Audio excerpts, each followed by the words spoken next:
Coucou les jardiniers! Hello les jardinières! Vous connaissez Rustica l'hebdo? Rustica, le site internet? Eh bien maintenant, écoutez Rustica! Avec ses nouvelles séries de podcasts. Vous avez des questions? Rustica vous répond. Bonjour à tous, c'est un plaisir de vous retrouver pour un nouveau podcast. Aujourd'hui, on va parler des abeilles avec Zakia de l'association Un toit pour les abeilles. Bonjour Zakia, on entend souvent parler de la disparition progressive des abeilles et des problèmes écologiques majeurs que leur disparition pourrait entraîner. Est-ce que vous pourriez nous dire quelle est la situation des abeilles en France, voire dans le monde en ce moment? Oui, bien sûr. Alors, depuis quelques années, depuis les années 90, avec la réintroduction des pesticides, dont les néonicotinoïdes, les abeilles n'ont cessé finalement de décliner. On est passé d'un constat de fait d'une mortalité des abeilles de l'ordre de 5 à 10% avant ces années 90, associé à d'autres facteurs d'affaiblissement que l'on connaît, par exemple le varroa, le petit parasite de l'abeille, à un pourcentage de mortalité qui aujourd'hui avoisine les 30, 40, voire 50% de mortalité chaque année sur les cheptels des apiculteurs. Donc une forte proportion associée donc aux pesticides, mais il y a d'autres facteurs qui expliquent cet affaiblissement et c'est le combo de tous ces facteurs qui l'expliquent, à savoir donc le varroa, donc le parasite de l'abeille dont je vous évoquais, bien évidemment les pesticides, les pratiques agricoles françaises avec beaucoup de monoculture, donc l'appauvrissement des sols en ressources naturelles. Le frelon asiatique est arrivé depuis les années 2004, importé par erreur dans une poterie en provenance d'Asie.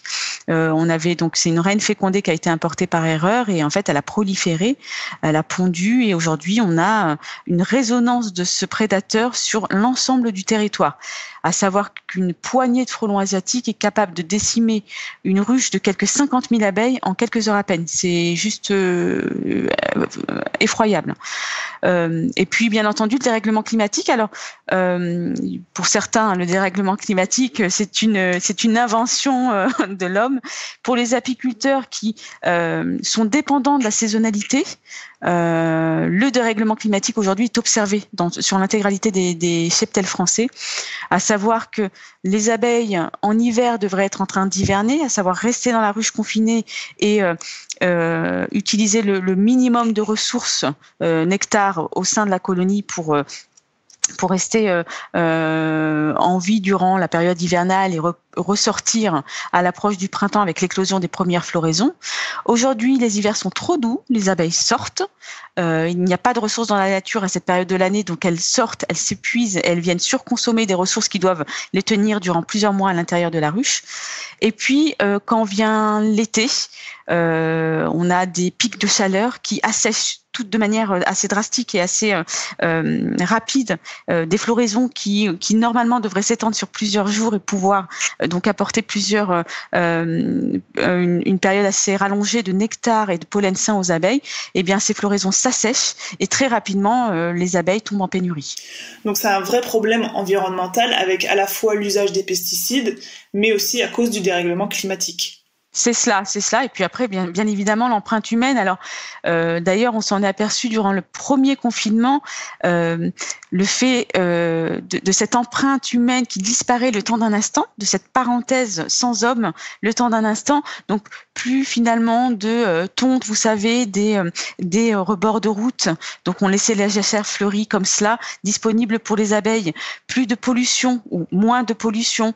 Quand j'entends pollution, c'est pollution bien sûr sonore, pollution aussi comme on l'entend. Dans les ruchers, plus de stress associé à, j'en sais rien moi, le klaxon des voitures, le bruit des autos, etc., etc. Donc tout cela, à un moment donné, on a même vu en centre-ville des animaux reprendre vie en plein milieu du centre-ville. Donc des canards et j'en passe. Voilà, cette empreinte humaine, cette parenthèse d'une empreinte humaine moins présente à un instant T a généré aussi ce regain du développement des colonies. Alors ça a été une période éphémère puisque l'empreinte humaine est là et bien présente. Ce qui ne signifie pas que l'homme ne puisse pas vivre avec cet insecte à préserver qu'est l'abeille, mais il est important de trouver des connexions saines et vertueuses qui permettent une vie commune dans le respect des deux êtres. D'accord. Donc là, on voit des améliorations suite au confinement.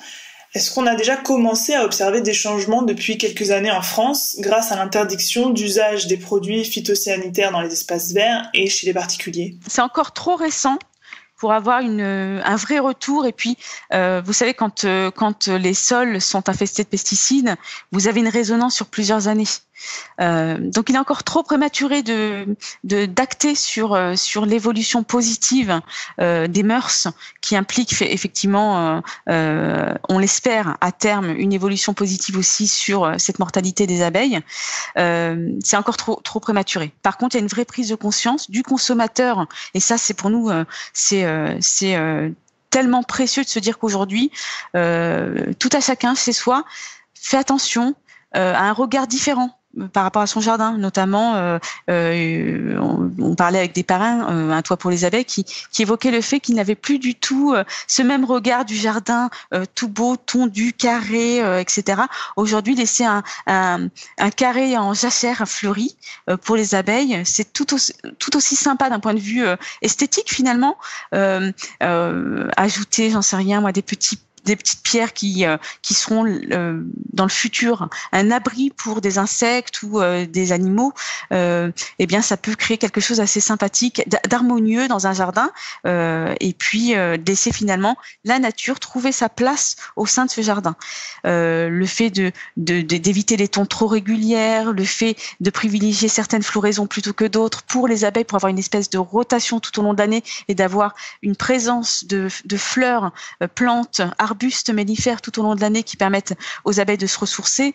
Le fait de bannir bien évidemment les pesticides, de ne plus utiliser ça. Et puis il y a d'autres pratiques. Ça va être aujourd'hui, la saison a repris, les abeilles ont besoin de s'abreuver pour notamment réguler la chaleur dans la ruche, également consommer. Elles ont soif, bien entendu, puisqu'elles travaillent de manière acharnée. Elles ont besoin aussi d'eau pour les futures générations d'ouvrières, puisque l'eau est utilisée dans la conception de la gelée royale, etc.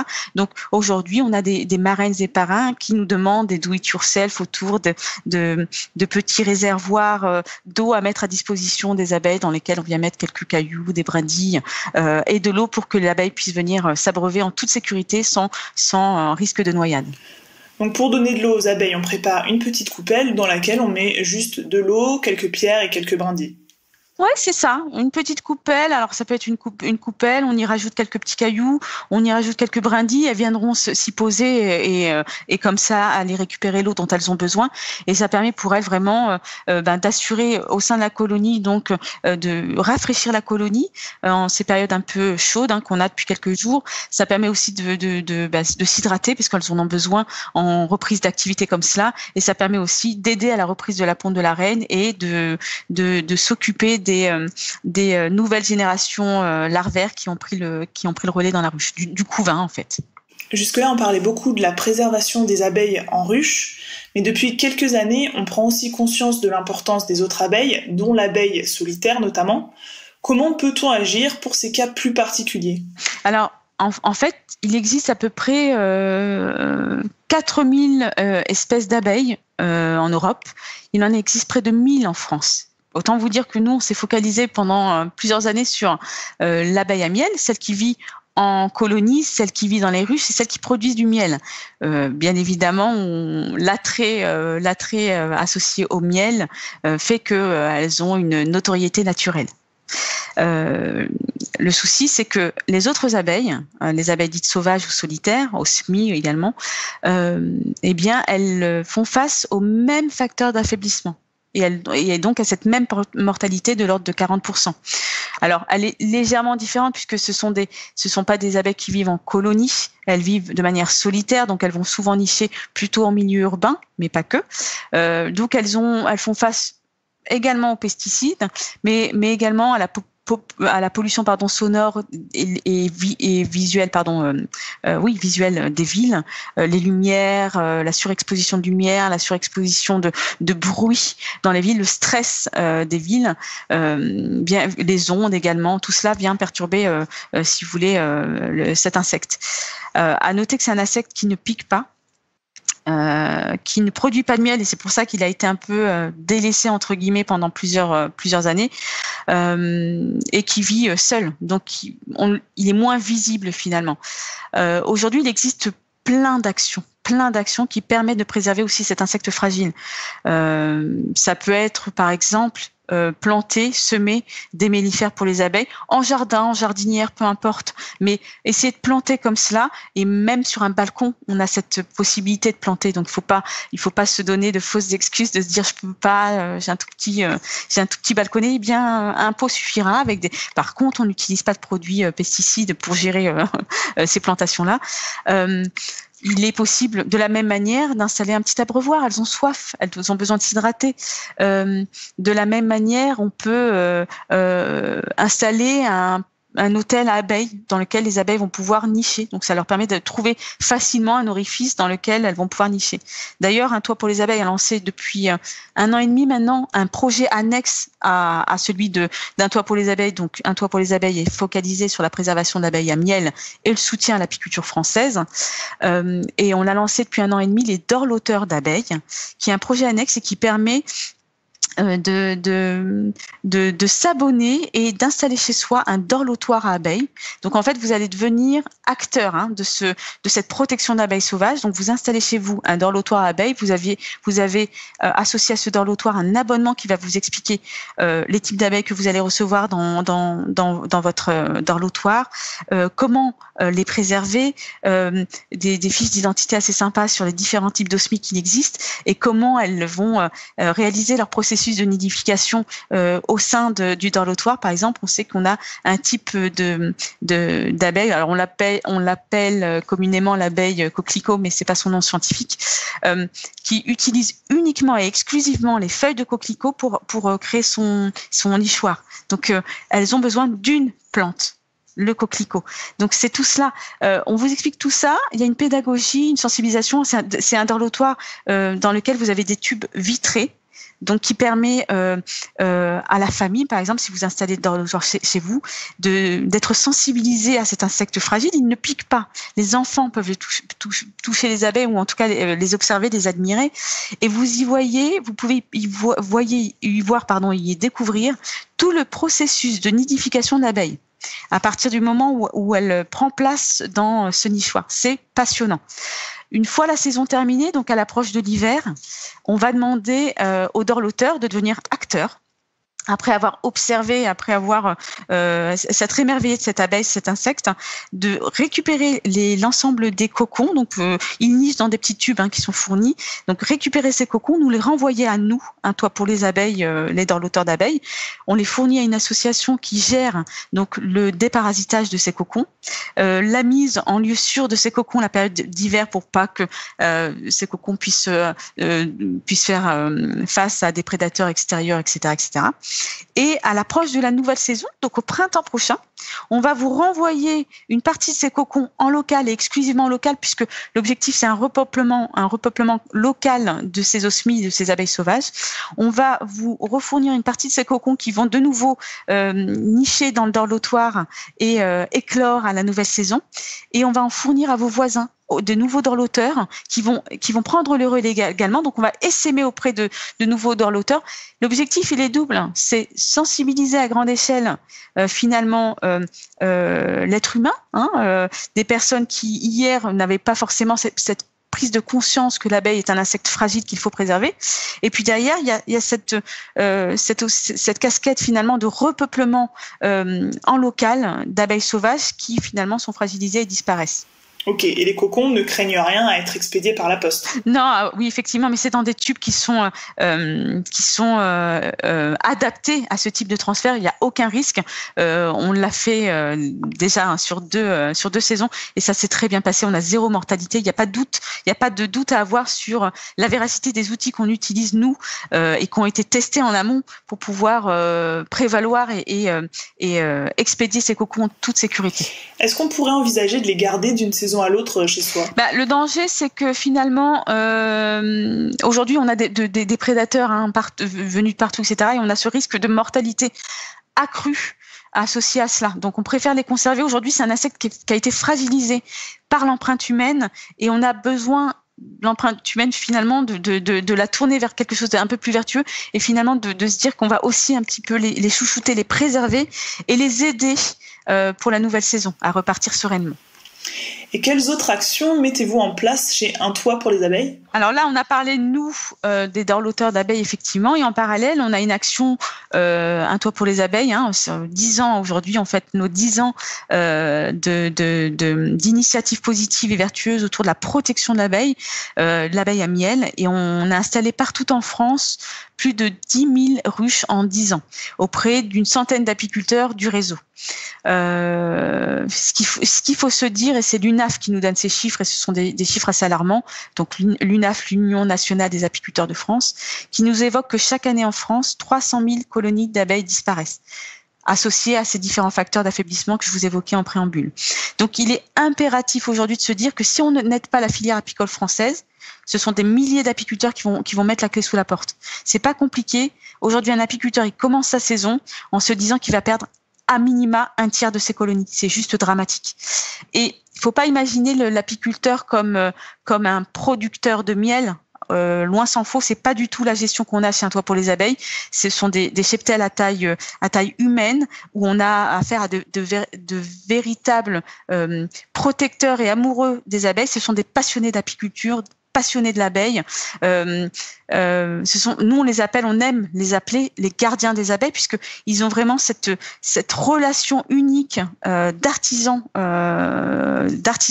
qui est magique. Et aujourd'hui, grâce à eux, on a chaque année de nouvelles colonies d'abeilles qui font face et qui jouent ce rôle à la fois essentiel à la pollinisation et à la fois essentiel à l'homme puisque 80% des plantes à fleurs sont aujourd'hui pollinisées, entre autres, bien évidemment, par les abeilles. Alors, on a mis en place, du coup, Un Toit pour les abeilles a mis en place ce qu'on appelle le parrainage de ruches. C'est notre moyen d'action finalement. Et on ne peut pas le faire tout seul finalement. On a besoin que particuliers ou entreprises deviennent acteurs de cet engagement vertueux. Donc, on a lancé le parrainage de ruches. Des parrains particuliers comme entreprises nous aide financièrement à soutenir l'apiculteur qui va installer les ruches sur son cheptel, donc sur les ruchers en campagne partout en France. Et finalement, on crée un espèce de lien étroit entre le parrain qui parraine la ruche, qui finance la ruche, l'apiculteur qui va s'occuper des petites abeilles et les abeilles, bien évidemment, qui vont offrir une partie du miel au parrain. En échange du parrainage, le parrain, qu'il soit entreprise ou particulier, donc reçoit du contenu régulier de sa ruche, des photos, des nouvelles de son apiculteur. Il reçoit notamment une note également mensuelle sur la vie de la ruche. Qu'est-ce que font les abeilles à telle période de l'année? On propose un point du mois, un focus sur le mois, un zoom sur un point important du mois. Par exemple, aujourd'hui en mai, ça va être la reprise de l'essaimage. On explique ce que c'est l'essaimage, on explique le phénomène de Nassanov, on explique tout ça. On rentre dans le détail de ce petit insecte fragile qui est tellement passionnant. On partage les gestes écolos du mois que tout le monde peut mettre en pratique chez soi. Et on se dit que finalement, on essaime au sein des foyers français de part de la sensibilisation, de part de la pédagogie, de part des actions responsables et co-responsables que chacun peut mettre en place chez soi. On leur propose aussi des journées d'animation, d'aller rencontrer leurs apiculteurs. Donc nous, on les appelle des journées immersion en rucher. Donc on leur propose d'aller rencontrer leurs apiculteurs au plus proche de chez eux, d'aller passer un petit moment avec les abeilles. Bien sûr, on fournit des tenues de protection, des vareuses qu'ils vont enfiler et ils vont aller comme ça aller titiller leurs petites abeilles. Le parrain Entreprises ou particuliers reçoivent également des petits pots de miel, cadeaux des abeilles pour les remercier de leur engagement. On laisse suffisamment de miel aux abeilles pour pouvoir subvenir à leurs propres besoins dans la ruche. Par contre, on partage une partie de ce miel aussi aux parrains pour les remercier. C'est un miel donc local, français, dont on sait la traçabilité et dont on connaît l'unique ingrédient, c'est du miel. Pas de doute possible, pas la peine d'aller vérifier. C'est 100% français, miel terroir, et c'est la satisfaction d'avoir pendant 1 an d'avoir soutenu une cause. Et chaque année c'est renouvelable et on a des parrains fidèles depuis le début de l'initiative qui sont là depuis 10 ans avec nous à soutenir notre cause. C'est un vrai, on a créé quelque chose, un cercle vertueux où l'homme prend toute sa place, l'apiculteur en tant que gardien prend toute sa place et l'abeille, maillon essentiel de la chaîne alimentaire et de notre biodiversité, prend toute sa place. C'est très éducatif. Est-ce que vous travaillez parfois avec des écoles ? Alors oui, bien sûr, on a plein d'établissements, secondaires, primaires et autres, qui sont parrains d'abeilles. Il y en a même qui ont des ruches. Chez eux, on essaye d'éviter des installations sur site, mais quand les sites sont en campagne et dans des lieux propices à recevoir les ruches, on le fait avec grand plaisir. Donc oui, bien évidemment, et on a toute cette pédagogie, cette sensibilisation. On propose ces journées d'animation pour ça, pour sensibiliser les générations à venir. D'ailleurs, notre profil type de parrain a évolué en quelques années. Il y a 10 ans, notre profil type de parrain, c'était plutôt nos grands-parents. Ceux qui avaient vu jadis les abeilles butiner en masse dans les jardins et qui ont vu s'étioler petit à petit la population d'abeilles et qui disent il faut faire quelque chose, il se passe quelque chose. D'accord. Aujourd'hui, notre profil type, il s'est orienté davantage vers les parents, les jeunes parents, plutôt quarantenaires, trentenaires, qui ont de jeunes enfants et qui ont l'envie de laisser à leurs enfants et aux générations à venir une planète sereine. Et aujourd'hui, on a une planète qui a été fragilisée par l'empreinte humaine et c'est important de lui redonner finalement toute sa place, toute sa primeur et c'est ce que permet le parrainage de ruche.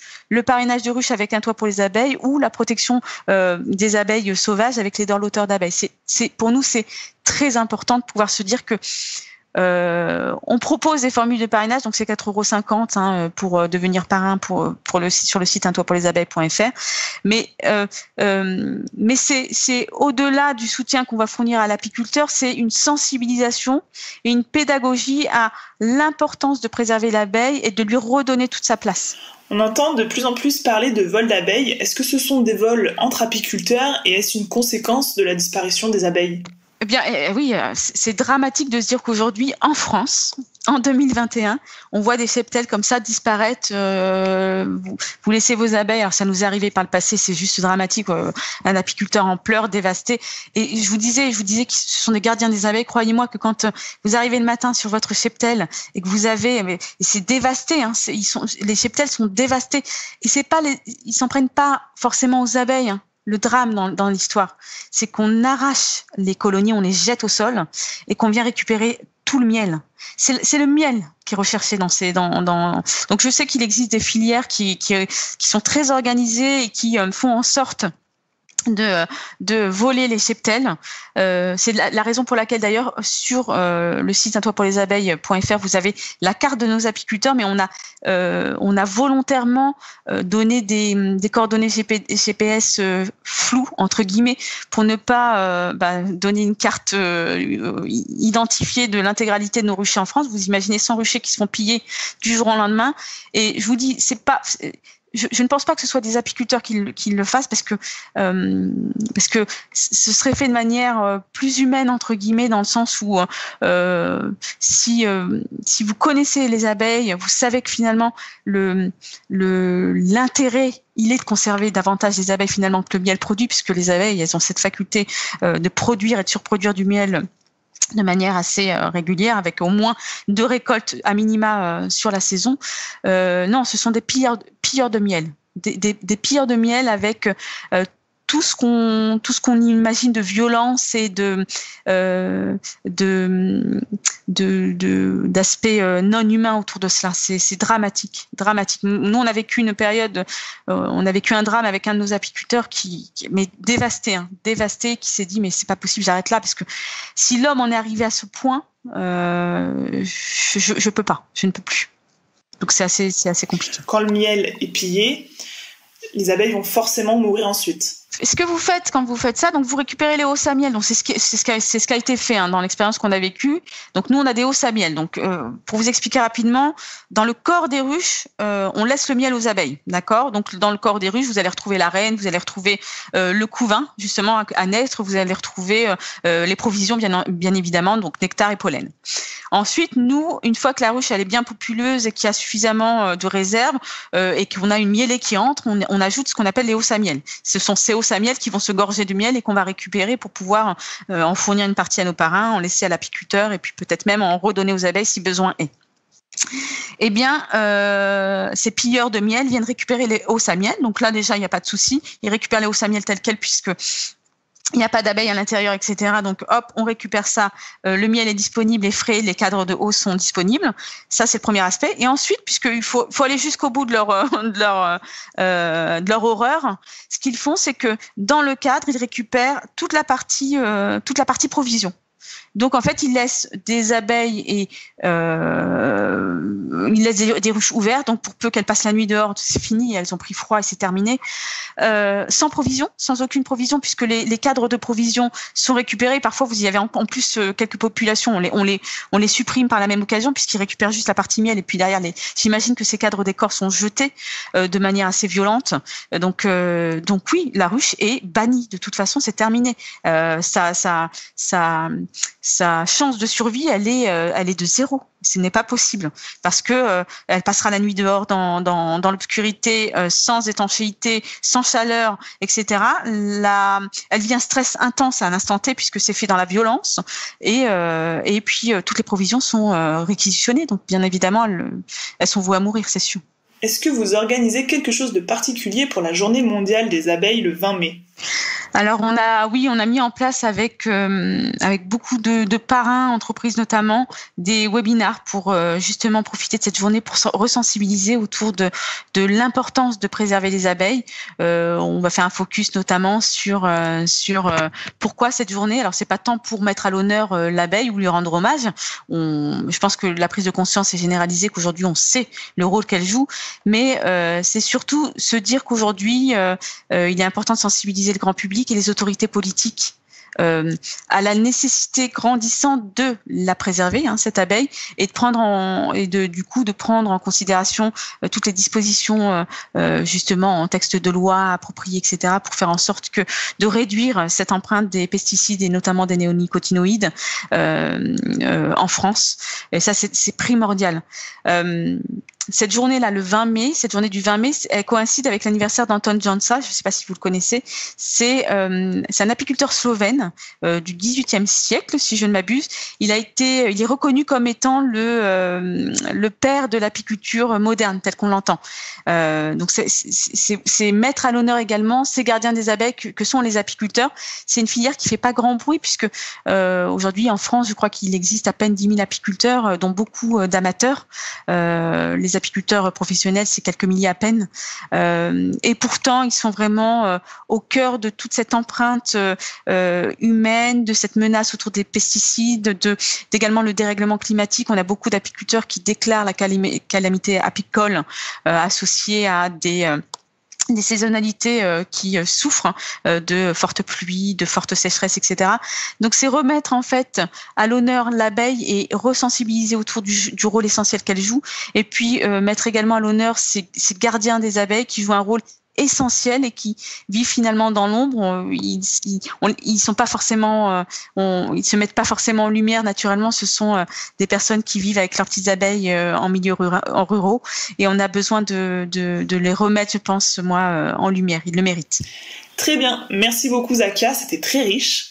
De votre côté, si vous souhaitez aider les abeilles en parrainant une ruche ou bien en hébergeant des abeilles solitaires, vous pouvez vous rendre sur les sites www.untoitpourlesabeilles.fr et www.lesdorlauteur.fr. Merci à tous de nous avoir suivis et on se retrouve très vite pour de nouveaux podcasts Rustica.